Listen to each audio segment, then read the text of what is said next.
SLBC tunnel దగ్గర సహాయక చర్యల గురించిన బ్రేకింగ్ న్యూస్ ఇది.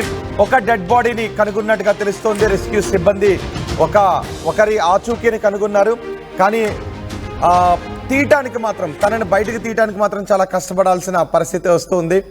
లోపల 16 రోజుల నుంచి రెస్క్యూ ఆపరేషన్స్ కొనసాగుతూనే ఉన్నాయి. ఆ టన్నెల్ లోపల ఉన్న దృశ్యాలను కూడా మీరు ఆర్టీవీ స్క్రీన్ పైన చూడొచ్చు. 8 మంది చిక్కుకొని పోయారు లోపల. 8 మంది ఆచూకీ తెలియడం లేదు. దీంతో 16 రోజుల నుంచి రెస్క్యూ సిబ్బంది నిరంతరం శ్రమిస్తూనే ఉన్నారు. అయితే ఇప్పుడు ఒకరి ఆచూకీ దొరికింది, కానీ వాళ్ళు తీయటానికి కష్టసాధ్యంగా ఉంది. మరణించిన స్థితిలోనే ఒకరి ఆచూకీని కనుగొన్నట్టుగా తెలుస్తోంది. ముందుగా ఒకరి చేయి కనిపించింది పైకి. ఆ చేతిని తవ్వుకుంటూ కొంచెం కిందకి వెళ్ళేసరికి ఇంకొంచెం బయటకు తీయగలిగారు. కానీ చేయి పట్టుకుని బయటకు లాగే క్రమంలో ఆ చెయ్యి ఊడిపోతున్నట్టుగా తెలుస్తుంది. దీంతో అక్కడ హృదయ విదారకంగానే ఉంది. భారీగా దుర్వాసన వస్తున్నట్టుగా తెలుస్తుంది. బయటకు తీయటానికి ఆ చేయి ఊడిపోతూ ఉండటంతో అలాగే వదిలేసి చుట్టూ ఉన్న మట్టిని మాత్రం తీస్తూ ఉన్నారు. ఆ చుట్టూ ఉన్న మట్టిని తొలుచుకుంటూ కొంచెం కిందకి వెళ్ళేసరికి ఆ వ్యక్తి ఆ ఐరన్ స్ట్రక్చర్లో ఇరుక్కుపోయినట్టుగా తెలుస్తోంది. ఇప్పుడు ఆ మట్టిని పక్కకు తీసి ఆ ఐరన్ స్ట్రక్చర్ని కట్ చేస్తే తప్ప అతన్ని బయటకు తీయటానికి అవకాశం లేదు. ఒకరి ఆచూకీ మాత్రమే ఇప్పుడు తెలిసింది, కానీ ఆ వ్యక్తి ఇప్పుడు బతికి లేరు. ఆ ఐరన్ స్ట్రక్చర్లో ఆ ఇసుక ఊబి నీరులో ఇరుక్కుపోయి ఉన్నారు. బయటకు లాగుదాము అంటే ఊడిపోతున్న శరీర భాగాలు ఊడిపోతున్నట్టుగా తెలుస్తూ ఉంది. సో అతన్ని తీయటానికి మరికొంత చుట్టూ ఖాళీ చేస్తున్నట్టుగా తెలుస్తోంది. మా ప్రతినిధి మణికంఠ ఉన్నారు సంఘటనా స్థలం దగ్గర, ఎస్ఎల్బిసి టన్నెల్ దగ్గరే పూర్తి సమాచారం అందించడానికి. మణికంఠ, ఒకరి ఆచూకీ తెలిసినట్టుగా తెలుస్తూ ఉంది. సో అతన్ని బయటకు తీయటానికి పూర్తిగా బయటకు తీయటానికి ఎంత సమయం పట్టే అవకాశం ఉంది?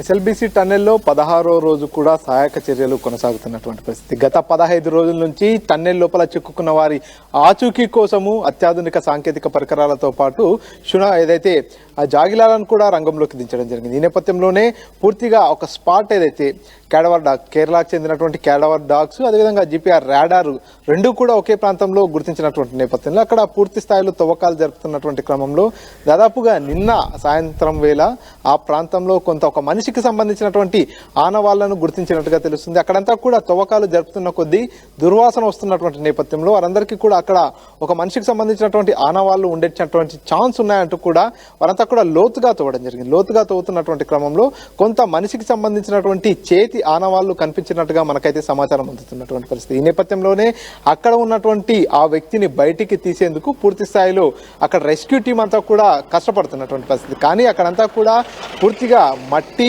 బురద ఉన్నటువంటి నేపథ్యంలో ఆ మట్టి బురద దగ్గరే పూర్తిగా ఏదైతే టీబీఎం మిషన్ కూడా ఉన్నటువంటి పరిస్థితి. కాబట్టి అక్కడ టీబీఎం మిషన్ కు సంబంధించినటువంటి ఇనప రాడ్లు, ఇనప కడ్డీలన్నీ కూడా అడ్డంకిగా మారిపోయాయి. ఈ నేపథ్యంలోనే వాటన్నిటిని కూడా కట్ చేయాల్సినటువంటి పరిస్థితి నెలకొంది. ఎందుకంటే చేతి భాగం అనేది అక్కడ వారికి కనిపించినప్పటికీ ఆ చేతి భాగాన్ని పట్టుకొని లాగే ప్రయత్నం చేస్తే కూడా పూర్తిగా దాదాపుగా 15 రోజులు అవుతుంది. వారంతా కూడా అక్కడ చిక్కుకొని అక్కడ పూర్తిగా ఈ ఘటనలో వారు ఇరుక్కుపోయి కూడా 15 రోజులు అవుతుంది. కాబట్టి ఆ బాడీ అంతా కూడా డీకంపోజ్ అవుతున్నటువంటి పరిస్థితి. కాబట్టి చేతిని లాగినా కూడా చేయి ఊడొచ్చేటటువంటి ప్రమాదం ఉన్నటువంటి నేపథ్యంలోనే పూర్తిగా ఆ మనిషి చుట్టూ ఏదైతే ఆ డెడ్ బాడీకి చుట్టూ ప్రాంతంలో కూడా తవ్వకాలు జరుపుతున్నట్టుగా తెలుస్తుంది. ఆ ఇనుప కడ్డీలను కూడా పూర్తిగా కట్ చేస్తున్నారు. ఆ ఇనుప కడ్డీలను కట్ చేసిన తర్వాత ఆ బాడీని బయటికి తీసేటటువంటి ఛాన్స్ అయితే కనిపిస్తుంది. ఏదైతే క్యాడవర్ డాగ్స్ గుర్తించినటువంటి ప్రాంతంలోనే ఈ బాడీ దొరికినట్టుగా కూడా సమాచారం అందుతున్నటువంటి పరిస్థితి. అక్కడ పూర్తి స్థాయిలో తవ్వకాలు జరిపితే ఆ చుట్టుపక్కలే మరిన్ని బాడీస్ కానీ మరికొంతమంది మనుషులకు సంబంధించినటువంటి ఆనవాళ్లు కానీ దొరికేటటువంటి ఛాన్సెస్ ఉన్నాయా ఏందనేది కూడా పూర్తిగా రెస్క్యూ అయితే కంటిన్యూ అవుతుంది. ఎందుకంటే నిన్న మొన్నటి దాకా ఒక 2 రోజుల క్రితం వరకు చూసుకున్నట్టు మణికంఠ, నిజానికి ఇప్పటి వరకు కూడా సహాయక చర్యలు కొనసాగుతున్నప్పుడు ఎవరి ఆచూకీ కూడా దొరకలేదు. సో ఎక్కడున్నారనేది తెలియలేదు. సో ఇప్పుడు ఒకరి ఆచూకీ దొరికింది. ఆ ఆచూకీ కూడా చాలా హృదయ విదారకంగా ఉందని చెప్తున్నారు. ఆ వ్యక్తిని బయటకు తీయడానికి కూడా శరీర భాగాలు ఊడిపోతున్న పరిస్థితి అని. సో అక్కడే మిగిలిన వాళ్ళు కూడా అక్కడే ఆ చుట్టుపక్కలే దగ్గరలోనే ఉండే అవకాశం ఉంటుందా, లేదంటే మరికొన్ని మీటర్ల దూరంలో ఉండే అవకాశం ఉంటుందా? ఇప్పుడు ఈ వ్యక్తిని బయటకు తీయడానికి ఎంత సమయం పట్టే అవకాశం ఉంది? రోహిత్, అక్కడ ఏదైతే క్యాడవర్ డాగ్స్ 2 ప్రాంతాలని ఐడెంటిఫై చేయడం జరిగింది. ఆ 2 ప్రాంతాల్లోనే పూర్తిగా తవ్వకాలు జరుపుతున్నటువంటి పరిస్థితి. ఆ 2 ప్రాంతాల్లో ఒక ప్రాంతంలో జిపిఆర్ రాడార్, అదేవిధంగా క్యాడవర్ డాగ్స్ చూపించినటువంటి ప్రాంతంలో తవ్వకాలు జరుపుతున్నటువంటి నేపథ్యంలోనే మనిషికి సంబంధించినటువంటి ఆనవాళ్ళన్నీ కూడా బయటికి రావడం జరిగింది. సో అక్కడ ప్రస్తుతానికైతే ఒక వ్యక్తికి సంబంధించినటువంటి ఆనవాళ్ళను గుర్తించినట్టుగా తెలుస్తుంది. మరి మిగతా 7 కూడా ఆ చుట్టుపక్కల ప్రాంతంలోనే ఉన్నారా, లేకపోతే పూర్తిగా ఒక్కసారిగా నీటి ఉధృతి బలంగా కొట్టినటువంటి పరిస్థితి, ఒక్కసారిగా నీరు పడ్డటువంటి నేపథ్యంలో 150 టన్నుల బరువు ఉన్నటువంటి టీబీఎం మిషన్ కూడా కొన్ని మీటర్ల మేర కొట్టుకొచ్చింది. కాబట్టి ఆ నీటి ప్రవాహానికి వీరంతా కూడా చెల్లాచెదురుగా కొట్టుకుపోయారా, లేదంటే అంతా ఒకే దగ్గర ఉన్నారా అనేటటువంటి కోణంలో కూడా పూర్తిగా రెస్క్యూ అయితే కొనసాగుతున్నటువంటి పరిస్థితి. కానీ ప్రస్తుతానికైతే 2 ప్రాంతాల్లో స్పాట్లను గుర్తించడం జరిగింది. ఈ 2 ప్రాంతాల్లో ఈ 2 స్పాట్లను గుర్తించి ఆ 2 స్పాట్లలోనే ఈ 8 మందికి సంబంధించినటువంటి ఆచూకీ ఉండవచ్చు అనేటటువంటి ఒక అంచనాకైతే రెస్క్యూ టీమ్స్ అంతా కూడా రావడం జరిగింది. ఈ నేపథ్యంలో అక్కడ తవ్వుతున్నారు. నిన్న మనం ఎక్స్క్లూజివ్ గా ఆర్టీవీ టీం అంతా కూడా టన్నెల్ లోపలికి వెళ్ళడం జరిగింది. 0 పాయింట్ దగ్గరికి కూడా వెళ్ళడం జరిగింది. అక్కడ జరుగుతున్నటువంటి పనులన్నింటినీ కూడా పూర్తిగా ప్రత్యక్షంగా చూసి అక్కడ నుంచి గ్రౌండ్ రిపోర్ట్ తీసుకొని రావడం జరిగింది. అక్కడంతా కూడా పనులు చాలా వేగవంతంగా జరుగుతున్నటువంటి పరిస్థితి.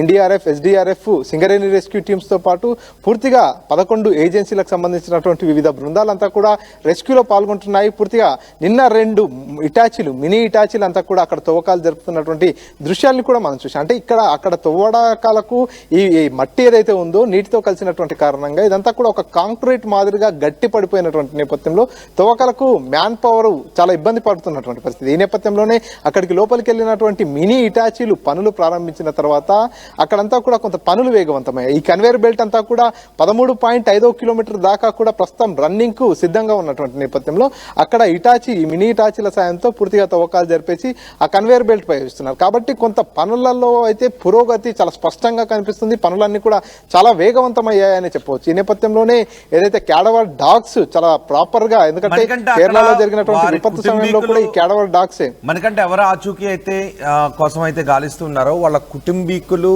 ఇప్పుడు టన్నెల్ దగ్గరికి ఏమైనా వచ్చారు. ఎందుకంటే ఒక భావోద్వేగమైన వాతావరణమే ఉంటుంది. ఒకరి ఆచూకీ తెలిసింది, కానీ ఆ ఒకరు ఎవరు అనేది డిఎన్ఏ టెస్ట్ చేసిన తర్వాత మాత్రమే ఇవ్వాలి, లేదంటే ఆ బట్టల్ని చూసి గుర్తించేటువంటి అవకాశం ఉంటుంది. సో అక్కడ ఎటువంటి భావోద్వేగం ఉంది, వాళ్ళకి సంబంధించిన కుటుంబ సభ్యులను ఎవరినైనా ఇప్పుడు టన్నెల్ దగ్గరికి తీసుకొచ్చే అవకాశం ఉందా? రోహిత్, ప్రస్తుతానికైతే ఈ టన్నెల్ పరిసర ప్రాంతాలన్నీ కూడా నిర్మానుష్యంగా మారిపోయాయి. పూర్తిగా పోలీసు బందోబస్తు కూడా ఇక్కడ అలర్ట్ అయిపోయినటువంటి పరిస్థితి. ఎందుకంటే ఒక మృతదేహానికి సంబంధించినటువంటి వార్తలు బయట చక్కర్లు కొడుతున్నటువంటి నేపథ్యంలో ఇక్కడ ఎవరు కూడా టన్నెల్ దగ్గరికి వెళ్లకుండా పోలీసు బందోబస్తు కూడా ఉంది. ఇక్కడ పూర్తిగా పికెటింగ్ కూడా నిర్వహిస్తున్నటువంటి దృశ్యాలు మనం చూస్తున్నాం. లోపలికి ఎవరిని వెళ్ళనియట్లేదు. వారి కుటుంబ సభ్యులు ఎక్కడ ఉన్నారనేది ఇప్పటి వరకు తెలియదు. ఎందుకంటే మొదట ప్రమాదం జరిగినటువంటి రోజుల్లో మొదటి 2-3 రోజుల ప్రాంతంలో కూడా వారి కుటుంబ సభ్యులందరూ కూడా ఇక్కడికి తీసుకురావడం జరిగింది, వారితో మాట్లాడడం జరిగింది. కానీ ప్రస్తుతానికి ఆ కుటుంబాలను ఏదైతే 8 మంది లోపల చిక్కుకుపోయినటువంటి వారు ఉన్నారో వారి కుటుంబ సభ్యులు ఎక్కడ ఉన్నారు అనేది కూడా పూర్తిగా తెలియదు. ఎందుకంటే ఈ విషయాన్ని అంతా కూడా ప్రభుత్వం ఇప్పటి వరకు కూడా గోప్యంగానే ఉంటుంది. ఎక్కడా కూడా అధికారికంగా ప్రకటన మాత్రం చేయట్లేదు. ఒక మృతదేహం దొరికిందనేటటువంటి విషయాన్ని అధికారికంగా ప్రకటించట్లేదు. విషయాన్ని అంతా కూడా కొంత గోప్యంగా ఉంచేటటువంటి ప్రయత్నం చేస్తుంది. ఎందుకంటే పూర్తిగా 8 మంది లోపల చిక్కుకుపోయినటువంటి నేపథ్యంలో ఈ ఒకరు ఎవరు అనేది రకరకాల ప్రశ్నలు, రకరకాల సందేహాలు వస్తుంటాయి. కాబట్టి కొంత ప్రభుత్వం అయితే కొంత సీక్రెసీ అయితే మెయింటైన్ చేస్తుంది ఈ విషయంలో. అక్కడ లోపల చిక్కుకున్నటువంటి వ్యక్తి ఎవరు అంటే పూర్తిగా 8 మంది టన్నెల్ లోపల చిక్కుకున్నటువంటి నేపథ్యంలో 4 కార్మికులు ఉన్నారు, 2 ఆపరేటర్లు ఉన్నారు, 2 ఇంజనీర్లు ఉన్నారు. కాబట్టి టన్నెల్ లోపలే ఈ వ్యక్తి ఉన్నట్టుగా దాదాపుగా ఒక అంచనాకైతే వస్తున్నారు. ఎందుకంటే అక్కడంతా కూడా ఐరన్ రాడ్ల మధ్యలో ఈ వ్యక్తి చిక్కుకున్నటువంటి నేపథ్యంలో ఆ టీబీఎం మిషన్ ఏదైతే ఉందో ఆ టీబీఎం మిషన్ ఉన్నటువంటి ప్రాంతంలోనే ఈ వ్యక్తి ఉన్నారు. కాబట్టి ఈ వ్యక్తి ఆపరేటరా, ఇంజనీరా, లేకపోతే కార్మికుడు అనేది అయితే కూడా పూర్తిగా గుర్తించాల్సినటువంటి అవసరం అయితే ఉంది. ఈ రోజు మధ్యాహ్నానికి లేదా సాయంత్రానికి కొంత క్లారిటీ అయితే వచ్చేటటువంటి అవకాశం ఉంది. రోహిత్, రైట్, మనకంటే ఎస్ఎల్బిసి టన్నెల్లో ఇదే బిగ్ అప్డేట్. ఒకరి ఆచూకీ తెలిసింది. 8 మంది ఆచూకీ ఆ రోజు గల్లంత అయింది. 22వ తారీఖున టన్నెల్ పనులు జరుగుతున్నప్పుడు ఒక్కసారిగా పైకప్పు కూలిపోవడం టన్నెల్లో ఆ టన్నెల్ బోర్ మెషిన్ కూడా విరిగిపోయి కొన్ని మీటర్లు వెనక్కి వచ్చేయటం అందరినీ రెస్క్యూ చేశారు. సుమారు 32 మంది పైబడి వరకు రెస్క్యూ చేశారు. 8 మంది జాడ ఆ రోజు నుంచి తెలియడం లేదు.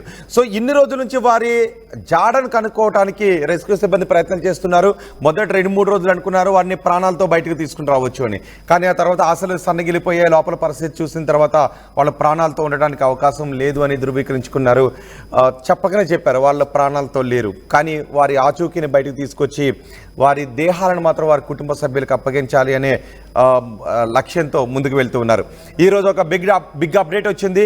ఆ iron structure tunnel bore machine ఏదైతే ఉందో అది 150 మీటర్ల పొడవు ఉంది. 150 మీటర్ల పొడవు 1500 టన్నుల బరువు ఉన్నటువంటి ఆ టన్నెల్ బోర్ మెషిన్ అదంతా ఐరన్ స్ట్రక్చర్తో ఉంటుంది. ఆ వాటర్ మట్టి వచ్చిన సందర్భంలో ఆ లోపల పనిచేస్తున్న 8 మంది సిబ్బంది చిక్కుకుపోయారు. ఇప్పుడు ఒకరి చేయి మాత్రం బయటికి కనిపించింది. తవ్వుతూ ఉన్నప్పుడు ఒకరి చేయి బయటికి కనిపించింది. అక్కడ హృదయ విదారక విషయం ఏంటంటే ఆ చేయి కనిపించిన వెంటనే పట్టుకుని లాగటానికి ట్రై చేసినప్పుడు చిటికెన వేలు ఊడిపోయినట్టుగా తెలుస్తుంది. ఇది హృదయ విదారకమైన విషయమే. అక్కడ దుర్వాసన కూడా వస్తున్నట్టుంది. సో ఆ చేయి పట్టుకుని బయటికి లాగితే ఊడిపోయే అవకాశం ఉంటుంది కాబట్టి చేయి పట్టుకుని బయటికి లాక్కుండా ఆ చుట్టూ మట్టిని తవ్వుతున్నారు. ఆ చుట్టూ మట్టిని తవ్వుతూ ఉన్నప్పుడు ఆ టన్నెల్ బోర్ మెషిన్ ఆ స్ట్రక్చర్, ఆ ఐరన్ స్ట్రక్చర్ చాలా స్ట్రాంగ్గా ఉంటుంది. అది అడ్డుపడుతూ ఉంది. ఇప్పుడు ఆ లోపల ఇరుక్కుపోయింది కాబట్టి ఈ బాడీ ఇరుక్కుపోయింది కాబట్టి లాగటానికి అవకాశం లేదు. పైగా ఎప్పటికప్పుడు నీరు మట్టి వచ్చి పుడిగిపోతుంది. సో దాని చుట్టూ ఉన్నటువంటి మట్టిని తవ్వుతూ ఆ లోపల చిక్కుకున్న ఐరన్ స్ట్రక్చర్లో చిక్కుకున్న ఆ మనిషిని బయటకు తీయటానికి ఆ ఐరన్ స్ట్రక్చర్ని కట్ చేస్తున్నారు. ఇప్పటికే ప్లాస్మా కట్టర్లను తీసుకువెళ్లారు, అధునాతన కట్టర్స్ని తీసుకుని వెళ్ళారు. ఇప్పుడు తన తీయటానికి కేవలం తవ్వడం మాత్రమే కాదు, ఆ చుట్టూ ఉన్న ఎక్కడైతే ఐరన్ స్ట్రక్చర్లో ఇరుక్కుపోయాడో ఆ ఐరన్ స్ట్రక్చర్ను కట్ చేయడం ఇది పెద్ద టాస్క్.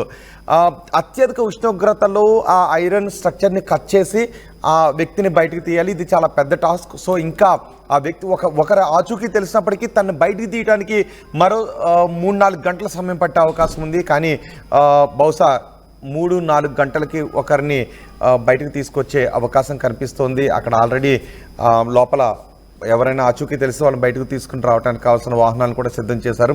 ఒక భావోద్వేగమైన వాతావరణం అది. వాళ్ళ కుటుంబ సభ్యులు మరింత వాళ్ళని చూసిన వెంటనే తట్టుకునే అవకాశాలు కూడా ఉండకపోవచ్చు.